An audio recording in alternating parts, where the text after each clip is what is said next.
ಅವಕಾಶ ಎಲ್ಲ ಕೊಟ್ಟಾಗಿದೆ. ಶಿವಮೊಗ್ಗದಲ್ಲಿ ಸಾಕಷ್ಟು ಆಟೋಗಳಿದ್ದಾವೆ. ಯಾರು ಕಾನೂನುಬದ್ಧವಾಗಿ ಓಡಿಸ್ತೀರೋ ಅಷ್ಟೇ ಓಡಿಸಿ ಸಾಕು. ಅಷ್ಟೇ ಜನ ಸಾರ್ವಜನಿಕ ಸೇವೆ ಕೂಡ ಸಾಕಷ್ಟು ಇದ್ದಾವೆ. ಯಾರು ರೆಕಾರ್ಡ್ಸ್ ಇಲ್ಲ, ಪರ್ಮಿಟ್ ಇಲ್ಲ, ಇದು ಫಿಟ್ನೆಸ್ ಸರ್ಟಿಫಿಕೇಟ್ ಇಲ್ಲ, ಇನ್ಶೂರೆನ್ಸ್ ಇಲ್ಲ, ಇವತ್ತಿನ ಮುಲಾಜಿಲ್ದರೆ ಯಾವುದೇ ಕಾರಣಕ್ಕೂ ಅವ್ರನ್ನ ನೋಡಿ ಬಿಡೋದಿಲ್ಲ ನಾವು. ಅದನ್ನು ತಿಳ್ಕೊಳ್ಳಿ. ಇವತ್ತು ಬಂದಿದ್ದೀವಿ, ಯಾರ್ಯಾರು ಫಿಟ್ನೆಸ್ ಸರ್ಟಿಫಿಕೇಟ್ ಹಾಕಿಸ್ತೀವಿ ಸರ್.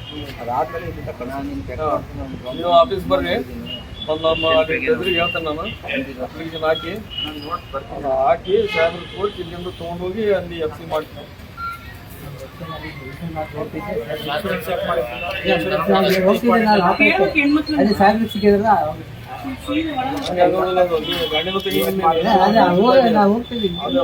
ಒಂದೇ ಸತ್ ಕತೆ ಅಲ್ಲಪ್ಪ ಇದು.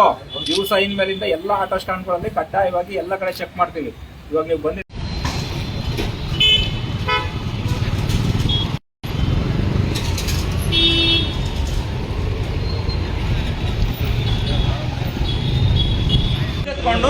ಆರ್ಟಿಒದವ್ರು ಬಂದಿದ್ದಾರೆ, ಅದ್ರ ಪ್ರಕಾರ ನೀವು ನಡ್ಕೊಬೇಕು.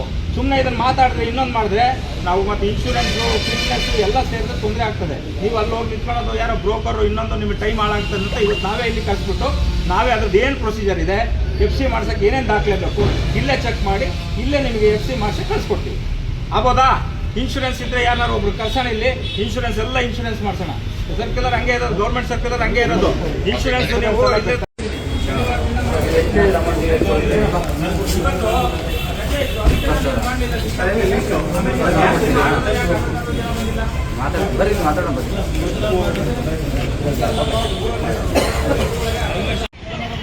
ಸ್ವಲ್ಪ ಚೆಕ್ ಮಾಡಿ. ಮುಲಾಜಿಂದಲೇ ಯಾವ್ದು ಅಲ್ಲೊಂದು ಆಟೋ ಸ್ಟ್ಯಾಂಡ್ ಇದೆ ನೋಡಿ, ಅಲ್ಲೊಬ್ರು ಕಳಿಸಿ. ಮೋಹನ ಆ ಕಡೆ ಒಬ್ರು ASI ಒಂದು ಸ್ವಲ್ಪ ಚೆಕ್ ಮಾಡಿ ಆ ಕಡೆ.